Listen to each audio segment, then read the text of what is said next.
All right, this week, MAGA is on the battlefield and advancing. Woo! All right. Our Commander-in-Chief. Yes. All right, big news was the Palmetto Bowl had a special visitor this week as Donald Trump arrived, and it was electric. Just walking in, the people couldn't get enough. Then he goes into the stadium, the crowd goes wild, and when you take a close look at who is excited, look how many young faces there are. Yeah. Look at their expressions. Wow. They are thrilled to have him here, or to have him at the Palmetto Bowl. And interestingly, when you would look up in the stands, the people didn't even look at what was going on in the field. At first, they wanted to see, where's Trump? Where's his box at? Where's he sitting? So, very special day, showing that the people really are very interested in him coming back. And he has a game plan, and he reveals a little bit of it each week. This week was very interesting because he finally took a shot over the bow of someone that he really has never criticized to this point, and that was Ronna McDaniel. And he basically tweeted and said, or texted and said, it's time to revamp the RNC to start, get behind Trump. So he's encouraging her, you know, I know you represent all the Republicans, even in some blue states, but you need to go a little bit more MAGA. So it's good. Good to put the pressure on her. While she's not the biggest problem we have, that situation can be improved. And he was also sending some signals in other texts that he wrote during the week. Interesting. And he's starting to really press. One of the texts that he retweeted was Commander-in-Thief, Commander-in-Chief,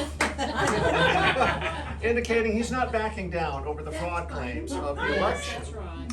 And he's not backing down with regards to January 6th when he tweeted this out. He goes, now that the entire January 6th lie has fallen completely apart, when do the trials for treason begin? So he is indicating he is not going to lay down and roll over. He is going to see some justice meted out. And so we have some good stuff to look forward to in the future. I envision some days like, it's time. You ready, darling? Yes, darling, it's time. Let's bring the pain. All right, so we're winning. We're winning with policy. We're winning with just excitement. We're winning in the polls as well. And every week there seems to be more good news, more shocking news. 84% this week. Wow. Trump lead grows as 84% say Bidenomics are hurting them. It should be, breaking news, it should be 100%, okay? But 84%, and when did they feel it? They felt it last week, right? Thanksgiving. Oh, yeah. Under Trump, and Thanksgiving under Joe Biden. And the disapproval is growing. It's growing among minorities. As you can see here, black voters, 40% disapprove. Hispanic voters, 57% disapprove. You're starting to see just headlines that I didn't think we would see in 2023, like, not only can Trump win, right now, he's the favorite to win. Wow, this was out of Right Side Broadcasting Network. How is he doing? Well, let's take a look at Iowa. Trump up by 50 over DeSantis. Okay, next slide. Iowa's over. All right. So why this interest? Why is there this kind of love toward him as a political candidate that the others never seem to enjoy? Nobody gets cheered on like when he comes to a public event. Why is that? Because only one man in political history has had the guts to take on the entire establishment. All of what he went. No man has ever endured the constant barrage of BS that Trump receives daily, yet he stands tall for America. And so the people see him as their president. Like this guy, we know he has taken arrows.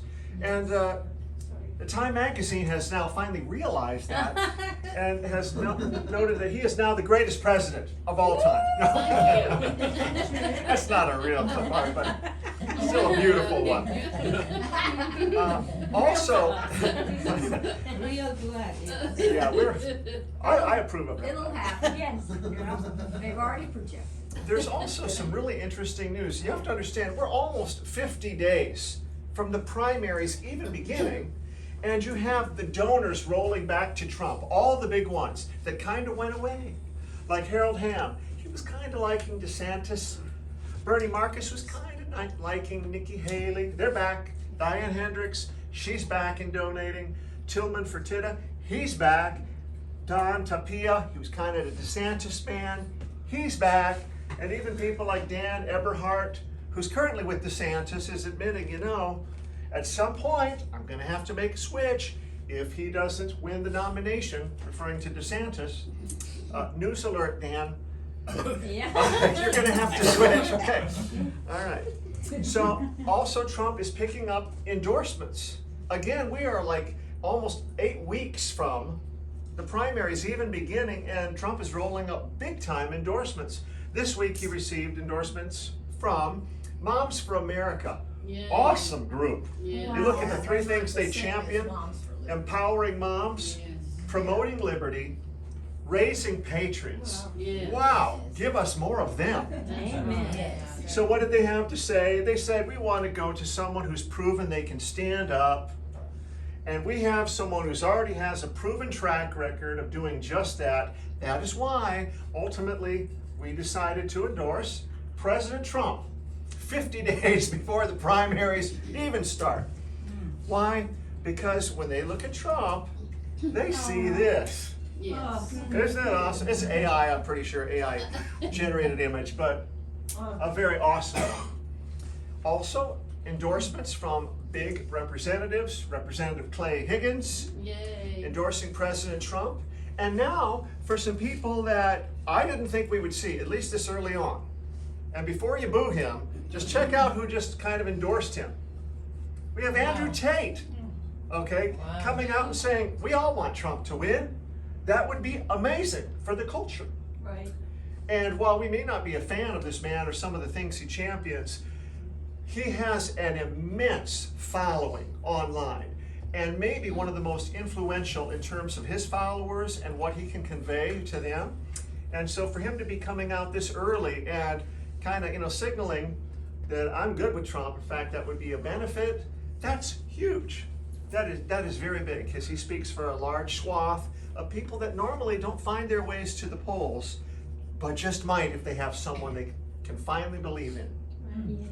Also, a shocker this week as far as endorsements, right? We have a gentleman from Rhode Island, okay, a founder of the Black Lives Matter of Rhode Island, come and endorse Trump. Very well spoken, all right? I don't think a guy that was one of the ones that really was inciting violence. He's way up in Rhode Island. But here's what he had to say. His name is Mark Fisher. And when he was on the Kim Iverson show, he says, I feel the tide is starting to turn. I feel like a lot of black people are starting to pivot off of that Democratic plantation. For so long, we've been slaves to that party. Actually, we've been mental slaves, afraid to get off that plantation. And of the Democrats, he goes on to say, he says, that party, they don't value our vote. Their policies are basically racist policies. I believe that it's a racist party that strikes at the heart of the black family and the nuclear family in general. And I believe Donald Trump, he's the opposite. He goes on, Mr. Fisher goes on to mention that many blacks do not share this huge Democratic push for unrestricted abortion services. He's like, we're not all in that way. Yeah. And he concluded the interview with Fisher saying, Trump has done more for the black community than any president I can think of. Wow, so well spoken. Wow, great endorsement. Trump leapfrogs off of the endorsement and tweets out today, he goes, I heartily receive the support from Black Lives Matter endorsing me. So he is throwing it out in the news. And what was really unique, when he was on Fox News, he was talking to this guy, Lawrence, right? Lawrence is the Fox interviewer. Lawrence just becomes animated. And he's suddenly like, He's like, Mr. Fisher, yeah, I was just at the barber shop and I'm talking to all the brothers and there's this move towards Trump. Can you explain it? And it was awesome. I think the Fox executives were like, oh my goodness, what's happening? And sure enough, Wow. here was Trump with the black support in 2020, which was a record high for Republican president, right? Look where he's at right now. Ooh, Jesus. We're still over a year, or about a year out from the election, and it's looking a lot like this, right?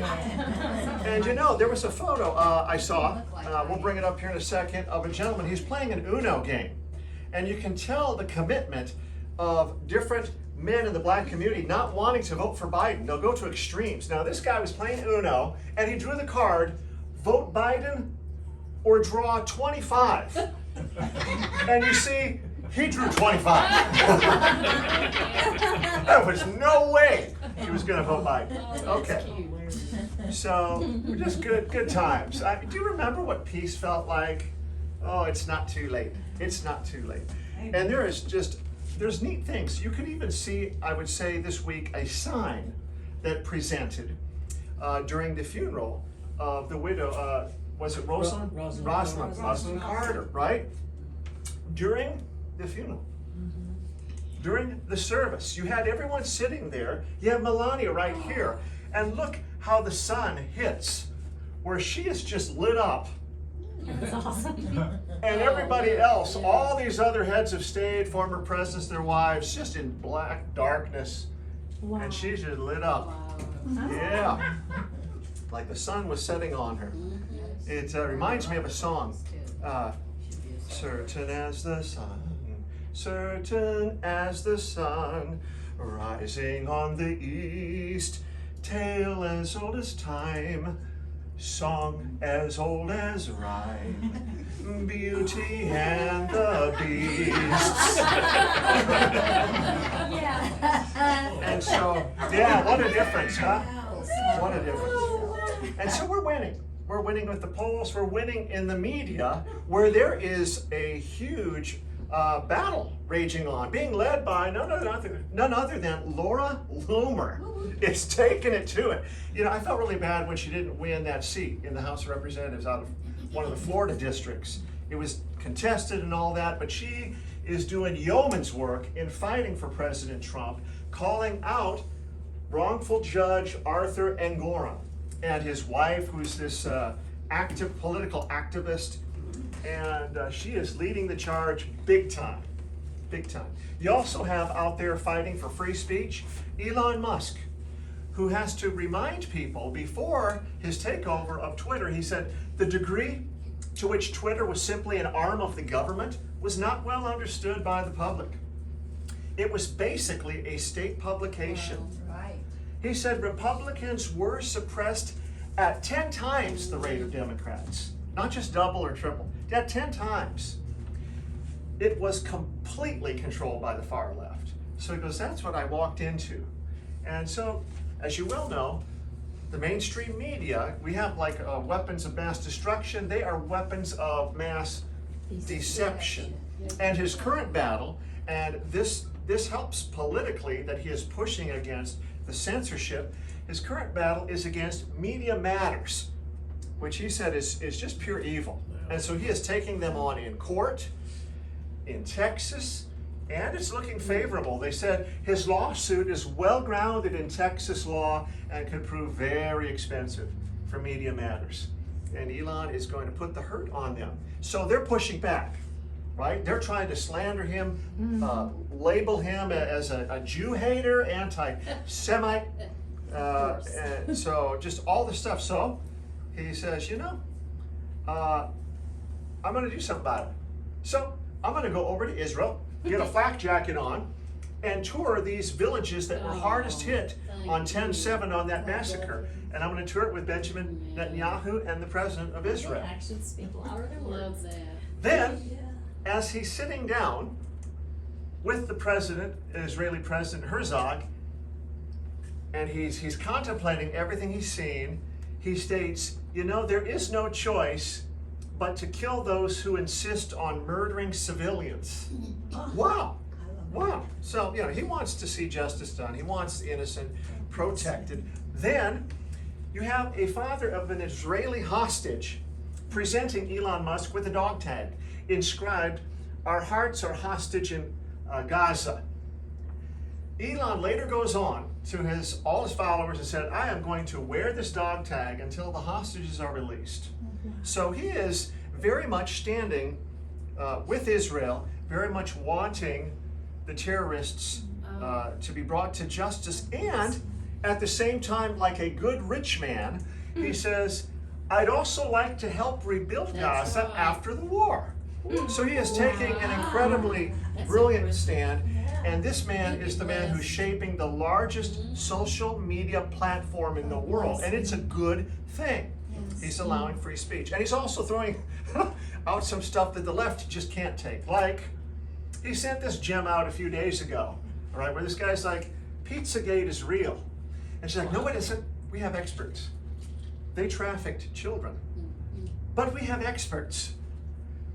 Your expert just went to jail for child porn." And the whole clip is about recent developments regarding what's happening during about the Podesta emails, all that stuff. So he ended up taking it down, but he is creating dialogue about things that need to be investigated. How large is his impact politically? It's massive. You want to ask, how are we winning? We're winning because Elon Musk bought Twitter.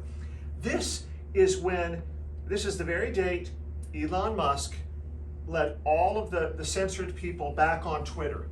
This is the disapproval and approval of President Joe Biden. He lets people back on in free speech, and look at what happened to President Biden in terms of approval and disapproval. So yeah, 565 million people on Twitter or /X, it makes a difference. And Elon let a lot of people back on. I'm sure there's a few accounts he still hasn't resolved yet. But one of the biggies is a guy making big news, Tommy Robinson, right? After just being pepper sprayed in the face at a rally in, I guess, central London, trying to show support for the Jews. I'm not sure he's so pro-Israel, but he's certainly anti, let's make everything Islam. So he's there. And Elon gave him his channel back on Twitter. And, oh yeah, they're cracking down on free speech. His arrest picture, maybe the coolest picture I've ever seen. If he wants like a backdrop, look at this next one.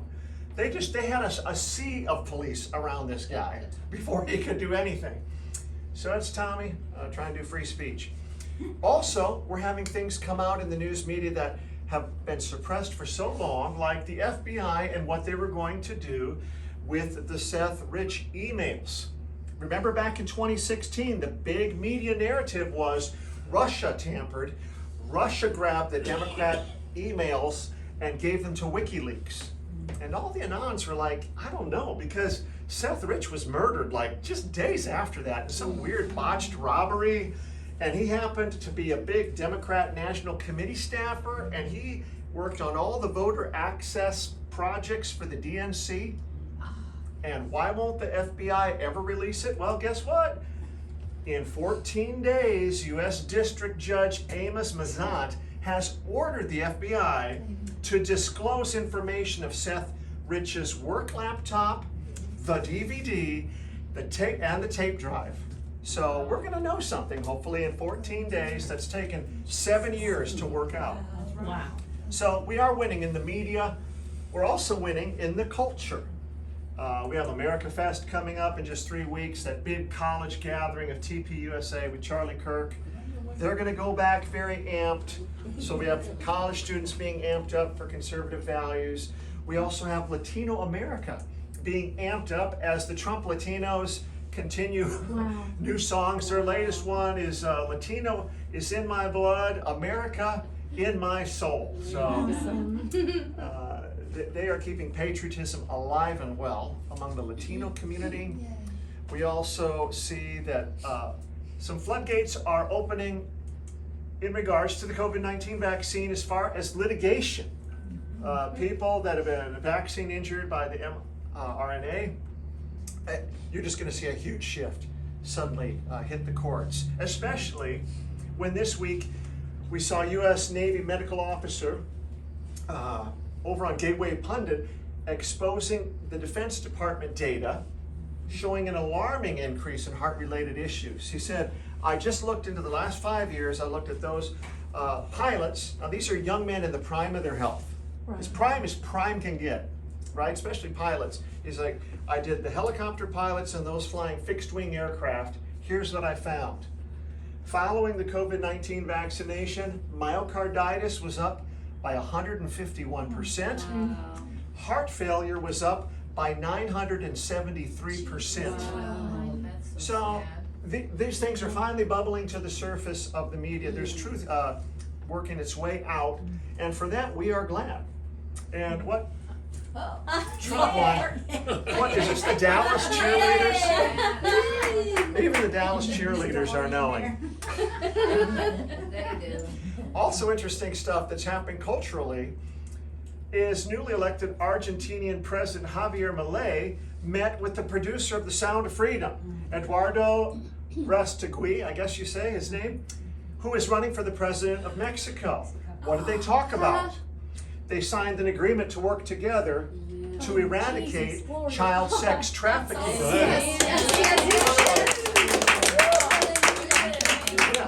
So good news with that. Oh yeah, and breaking. Actually, Biden defeated Milei in the Argentinian presidential race after 80,000 votes were found at 2 a.m. We don't know how that happened. Just kidding there. Okay.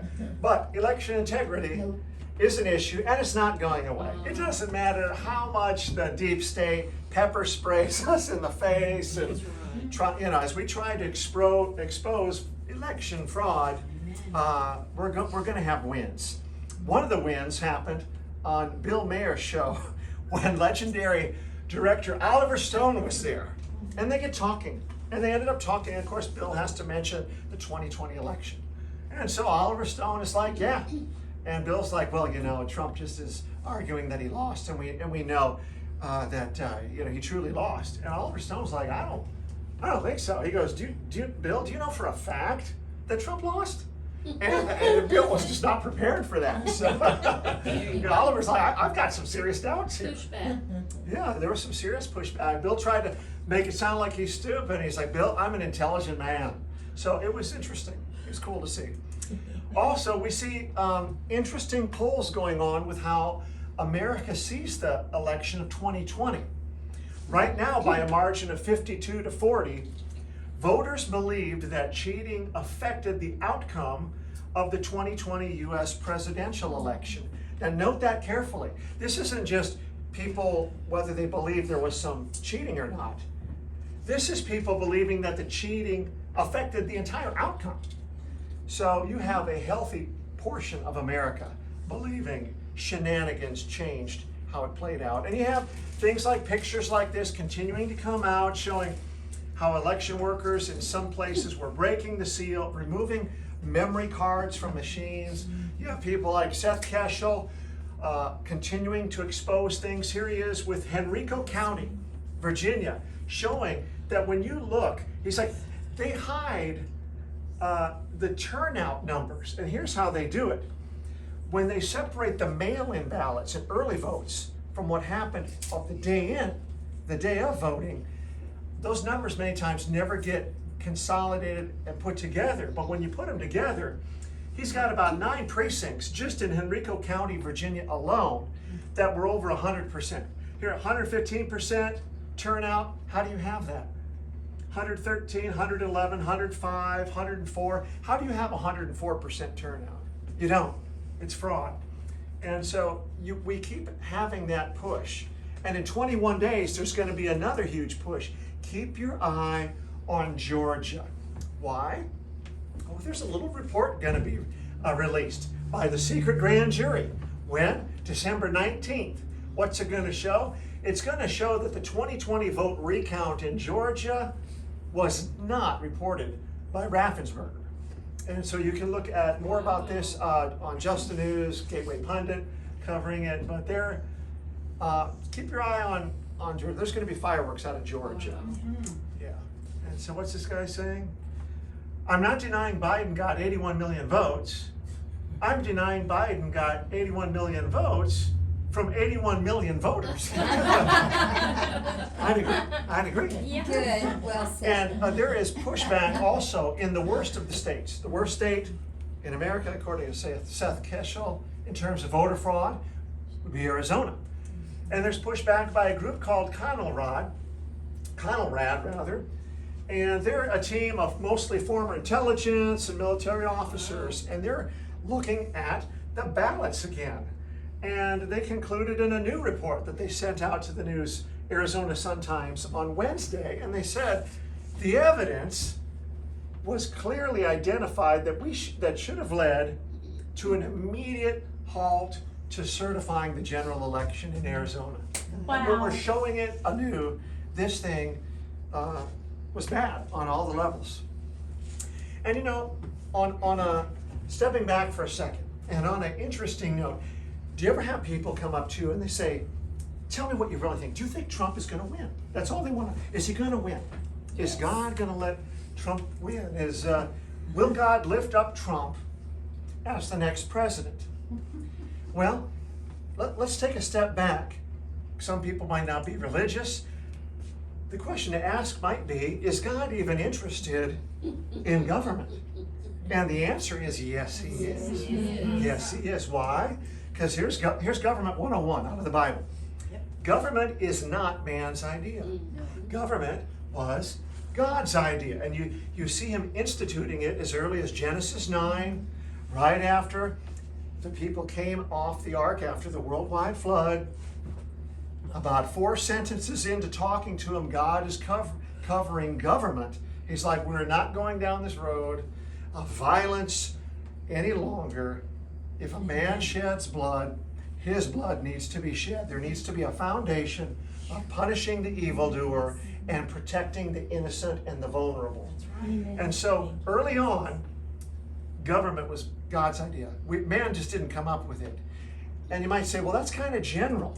Well, God goes into great detail in his best-selling book, the Bible, in the books of Leviticus and Deuteronomy. That's right. And God said, you know, for my people, this is the kind of areas I want government to have boundaries on, to have truth in. I'm not going to force every country to have a government like this, but for my people, this is what I'm going to look at. So God covered topics, governmental topics in these books, like women's rights, paying workers on time, ensuring medical safety for the community, hygiene laws, sanitation, clean water, ownership rights, a national welfare program for the poor, treatment of foreigners in the land, inheritance rights. He goes on and deals with money lending and debt collection, crimes and appropriate punishments, what constitutes evidence in trials, protection against false teachers and wicked education, proper treatment and protection of animals, correct gender distinctions, the setting up of judges in every town, That's right. requirements for the eventual national rulers, the kings that were to come. In fact, even prohibitions that kings were not supposed to do, and boundaries in conducting warfare. God has a really detailed interest in the workings of a government. And, of course, he does accept and recognize many forms of governments. Many kings throughout the years God recognized. In fact, as you read through his best-selling book, you'll find something very interesting, and it makes you pause when you get to Daniel chapter 2, that when it comes to world events, God changes times and seasons. He removes kings, and he sets up kings. Every king, maybe not every king, but he has his hand in the affairs of men. So going back to this question, will God lift up Trump as the next president? There are some reasons he may lift up Trump based on Trump's work in his first term of office. Not least of which was the judges that Trump installed. When Trump appointed judges, he appointed judges that were going to follow the rule of law, not skirt around it, not rewrite it, not pervert justice. He was going to put on, he lifted up guys that were going to obey the rule of law. He also ended Roe v. Wade. There was only one person that ended Roe v. Wade through the prayers of God's people through many decades, but there was only one guy that ended it by selecting the right people for the Supreme Court. And that's not lost on God, all right? God remembers that. And God has a special love for the unborn. God is very pro-life if you read his best-selling book. Also, the Middle East peace that Trump was getting so close to finally getting to.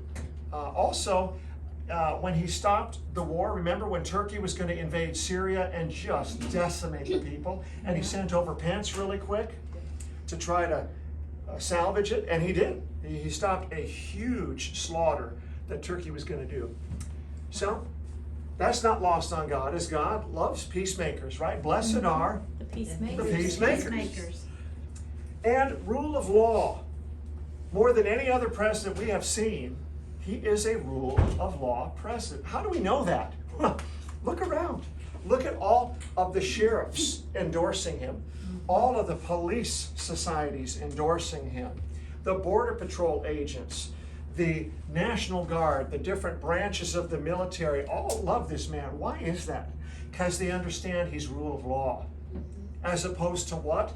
Lawlessness, mayhem, chaos, violence, and everything that comes with it. Our military wants no part of the sad state of affairs that come with a lawless president. Also, that's something very pertinent to God, was President Trump destroying the enemies of Israel. More than any other person, perhaps in the history of the world, Trump destroyed the enemies of Israel. What do you mean? Do you remember General Soleimani? Yeah. Okay. Who took him out on that tarmac? Trump did. Do you remember Abu Bakr al-Baghdadi? Who took him out? President Trump. Do you remember a group called ISIS? Yeah. Who took them out? Trump. Trump. You think Hamas is bad? You're forgetting about ISIS. All right? Who is Israel's greatest enemy in terms of a nation? Iran. Who was the hardest against Iran and kept them under his thumb so that they couldn't give money to Hamas to do violence? President Trump. Is this lost on God? No, God knows very well who took down the enemies of Israel. Also, Trump lifted the poor. Now, Republicans and Democrats have different ways of lifting the poor. Trump's way was, I can give them gainful employment. I'm going to give them jobs. And did he lift the poor? He definitely did. You had record employment. Where? Among minorities, blacks, Hispanics, Asians, record employment among women, record employment among the youth. And he was not only giving them means of economic growth and prosperity, he was giving them dignity and a skill set and something to be proud about that they'd accomplished work with their own hands. It was beautiful. And he was taking millions off of food stamps. At one point, I think 9 million people had come off of food stamps. Wow. So he was lifting the poor. And God does have a soft spot in his heart for the poor. Yes, he does. And not just the poor. God also has a very soft spot in his heart for the hurting, the forgotten, the sick, and the suffering. And that's the ones that Trump sought to help with the Right to Try Act that no one was able to successfully pass until he came along. That was also very pertinent. But Trump wasn't done helping Israel, right? Remember our Jerusalem, or our embassy used to be Tel Aviv, and you can't make it Jerusalem. You can't make it a Jewish kind of city. You can't bring it and acknowledge Jerusalem as a Jewish-owned city. Well, he moved the embassy. Remember the Golan Heights. All the countries of the world saying, Israel can't lay claim to the Golan Heights. Nobody can lay claim. Trump said, no, the U.S. stands in solidarity with Israel as sovereign rights over the Golan Heights. And so, no better friend to Israel. This wasn't lost on God. Also, No one has protected religious freedoms like this guy did. Not just freedom of speech, but religious freedoms, Christian expressions of faith. And lastly, going forward, God may finally want to take down the human trafficking epidemic we have in our country, the opioid epidemic that ravages our youth, our middle class, our elderly, the drug cartels, the fentanyl crisis. And even if we were to grab all the Democrats in town, all the Republicans in town, and brought them right here and say, who is the one guy with enough guts, courage, and intestinal fortitude to take down the cartels, they would all come up with, there's only one guy that would actually do that. And it's quite obvious this is the guy. And lastly, very pertinent to answering this question why God may lift up Trump, is how God worked with kings. There's 4 books of the Bible that deal with God's value judgments of how the kings did in office, how he worked with them. 1st and 2nd Kings, 1st and 2nd Chronicles. And God gave each one kind of like a report card. He'd give the highlights, the lowlights, and then a summary at the end like, yeah, this guy was unrighteous, or this guy was righteous, or this guy didn't quite reach the righteousness level of David, his forefather. And he'd kind of give him a score of what he thought, right? And you'll see one kind of pattern when God dealt with these kings. And the pattern is this: if there was a righteous king bringing righteous reformation to the kingdom, God would not suddenly rip that man out of office and send him to an early grave. It didn't work like that. God was pleased when righteousness was being exerted on the nation. Well, under the Trump presidency, righteousness was working its way through the government. Through the churches, no, there was no real big revival. There was no hard turn into righteousness from the churches. But in the government, there was a hard pivot towards righteous ideals, righteous judges. A lot of people were not ready for it. A lot of people, as you saw in government, had big conniptions over what was going down. But he was turning the government into a pro-life, rule of law, common sense place. And so there are some reasons why God may lift up Trump. No one can say 100%, unless maybe you're a prophet, but there are some very weighty reasons why. And it wouldn't be any surprise at all if Trump just slides right into office. Good news regarding the 2024 election. This one's going to be a smile. Scott Pressler in the House. Scott is going to be going to Pennsylvania. If you want a grassroots guy that can drive vote, this is the man in the nation that can do it. And he's setting shop up in Philadelphia.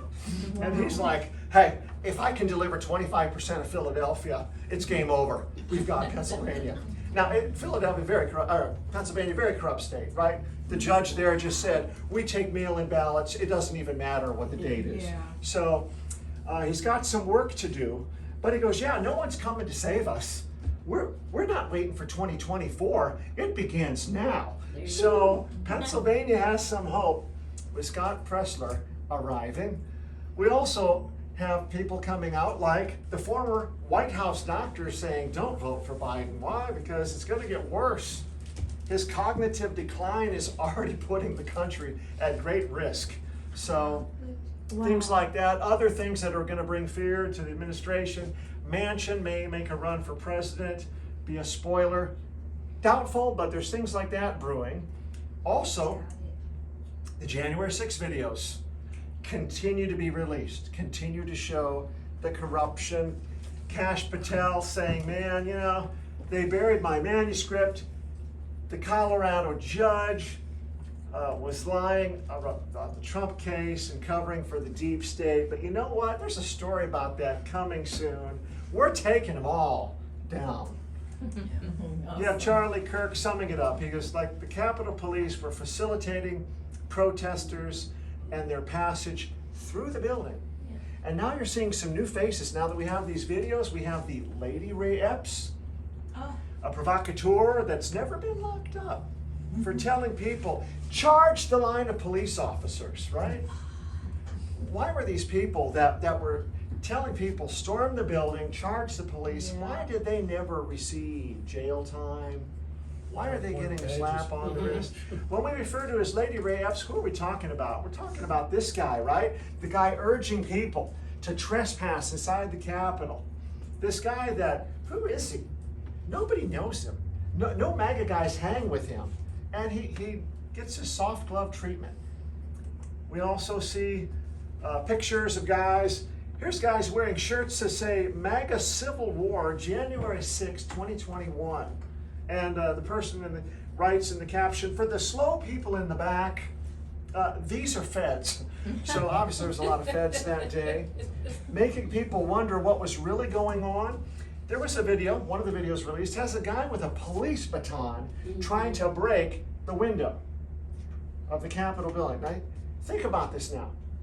Who brings a police baton with them to a Trump rally and then walks with that police baton all the way down to the Capitol building, only to walk up and start smashing it, and then the guy standing next to him starts yelling at him saying, "What are you doing?" And the guy realizes he's being filmed, that a MAGA guy is confronting him. He turns around and he just hightails it out of there. Weird stuff like that. Also like this guy who was shoving people. We've seen him before, right? Shoving people into the Capitol building. This lady confronting him, she didn't even want to be in the building. She's like, "Why did you shove me in this building?" When you look carefully, he's wearing an earpiece. What's going on with that? So, and then there was, lastly, we're seeing in the videos, some of the heavy-handed police treatment against the protesters. Like this lady, she was an elderly lady. She's standing there on concrete steps. Here you see the policeman's arm. Like, okay, they're back here behind their barricade. He reaches out to shove this older lady backwards down the concrete stairs. Why? Here she begins flying down. When her hood comes off, yeah, you can see all her hair is white. She is an elderly lady. Why the heavy-handed treatment? Who in their right mind, when dealing with an already amped up crowd, would take an elderly person and shove them backwards down concrete stairs in front of everybody? Incitement. And so one of the, probably the smartest look at the whole situation was from Dinesh. We looked at it last week. Dinesh said, "Have you seen in all of this a single video of Capitol Police instructing the protesters to leave the building?" Me neither. I work again at a big department store. The power went out. All of us felt emboldened to tell the people, you need to leave the building, exit the building. Even little meek people in the building were like, "You gotta leave, man, you gotta go." Even if they're getting a huff, you need to leave. We point, you know. Police know how to point. Police know how to tell people, go this way or that way. They didn't tell anybody to exit the building. And we have Trump's lawyers filing a 9-page discovery letter saying, okay, we want to talk about January 6th. We want all your documents, all your informants, cooperators, undercover agents, everybody working that day at the Capitol. So that's going to be some fireworks. And lastly, revival continues in the Capitol. Ukraine funding stopped cold. We're on day 62. Praise the Lord. And it'll probably continue, and here's why. Because you had a report by the Islander showing that Zelensky allegedly bought 2 yachts worth over $75 million. Lucky me and my legacy. And they're standing by the report. And so more investigative work is going to go into this. But yeah, if that ends up being true, I don't think they'll ever get a dime.